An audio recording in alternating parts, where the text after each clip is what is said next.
A lot of people have asked, if no one in my social circle has been sick or had any symptoms, why can't we get together and socialize in person if we're all feeling well and none of us has been sick? So the answer is this. Every one of us responds to this virus differently. You could be carrying COVID-19 and not even know it. In fact, a lot of people are completely asymptomatic while they have COVID-19. And that goes for everyone in your social circle. Just one person who's carrying this could infect all the people around them, up to 40 people a day, and in turn thousands in days. The most important tool that we have to fight this virus is social distancing. Until we have a vaccine, until we can do more to keep people safe, social distancing is still the best tool that we have. And we're all safer at home. I think that the governor is really oversimplifying things here. That there is the possibility that there could be many strains of the coronavirus, and some of those strains could be much less virulent than the other strains. And by virulent, that means the virulence is just a measure of how harmful the disease is to the human body. There could be some less. It could be the reason why some people are asymptomatic, maybe because they are infected with a strain that does not cause much harm to the body, that it's less virulent than some of the more virulent strains that have a greater impact on the human body and can send some people to the intensive care unit. However, there's also a possibility that some of those less virulent strains can immunize a person against the more virulent strains of the coronavirus. So if that's the case, it's now like a lot of this is speculation, but we have to make a judgment call one way or the other. There's very little certainty here of how epidemiology works. But there's a possibility, that some of these less virulent strains can provide immunity to the more virulent strains of the novel coronavirus.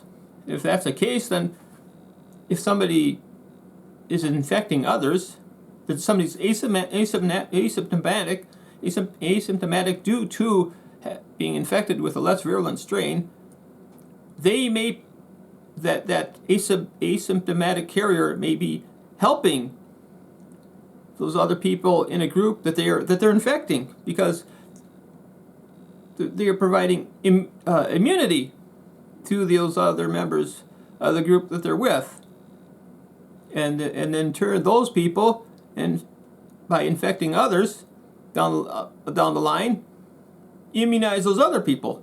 Thousands of, it just multiplies exponentially, whereby herd immunity is achieved, so that everybody eventually, almost everybody, gets immune to at least achieve some level of immunity to all the strains, including the more dangerous, more virulent strains of the coronavirus. So if that's the case, then the people, asymptomatic carriers, may be helping others by infecting them, because when they do so, they immunize those other members of the community from the more harmful, virulent strains of the coronavirus.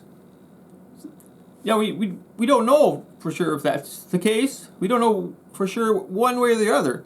I think the epidemiologists, the experts, are claiming more epistemic certainty than is warranted by the evidence from the research. There's just not enough cases of epidemics occurring throughout history to be able to make accurate predictions one way or the other. So you can compare it with something like weather forecasting, where the meteorologists have every day all this data throughout recorded history, and they're able to make us reasonably good predictions, and then the public can assess those predictions and see if they predict there's going to be a 20% chance of rain in a few days, and then over time you can say, oh yeah, I guess that happens about 20% of the time that the rain happens with such a prediction. But with epidemiologists, they're making all these predictions and acting like they're certain. They have as though they have a high degree of certainty that what this one thing is going to lead to another, and we're going to have these peaks at certain times. But even if it doesn't turn out that those peaks are reached, then nobody holds these experts to account and say, hey, you got your forecast. Well, you blew your whole forecast, but nobody's in the mainstream media seems to be doing that. They're not holding the epidemiologists, experts to account. But when they blow their forecasts about the course of the disease, and so I think, yes, and these experts, they seem to be afraid to say that they're not sure.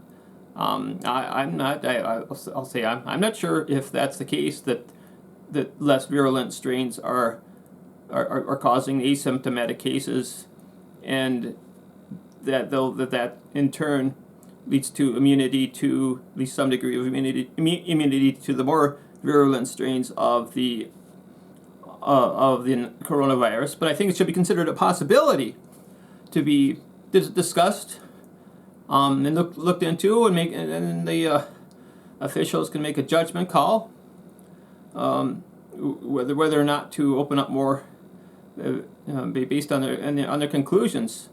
But it seems like to some degree it's for us non-experts, our guess is as good as the experts. That there's so little known about epidemiology due to all the variables involved and the lack of comparison to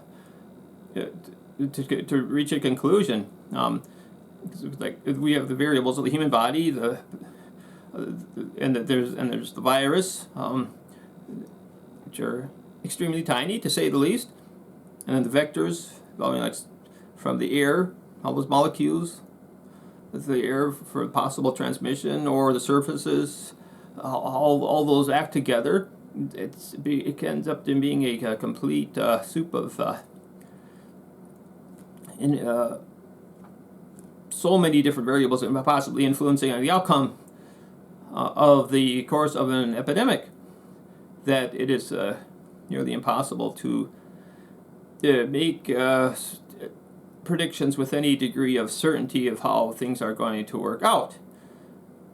And when you have so many variables, the thing is with causation. In order to know what the outcome is going to be of any disease, or any, you have to know know something about what the cause of any disease is. But of course, causation as a thing in itself is never an empirically verifiable phenomenon. We have these.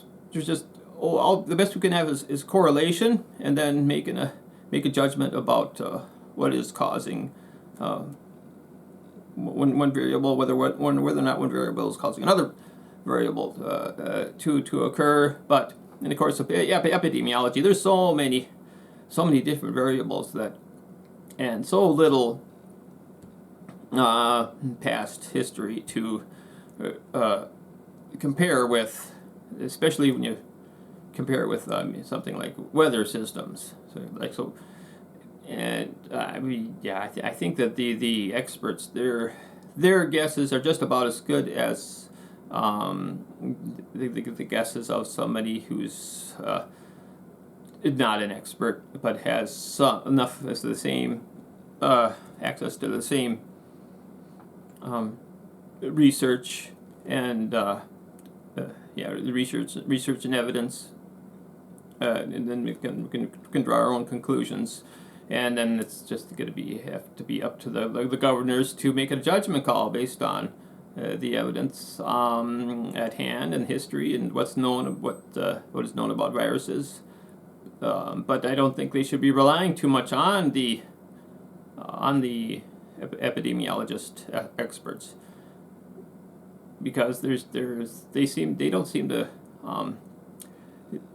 don't think they seem to know what do that much better what's going to happen than the rest of us do. So I guess that's all I wanted to say for now. Thanks for watching.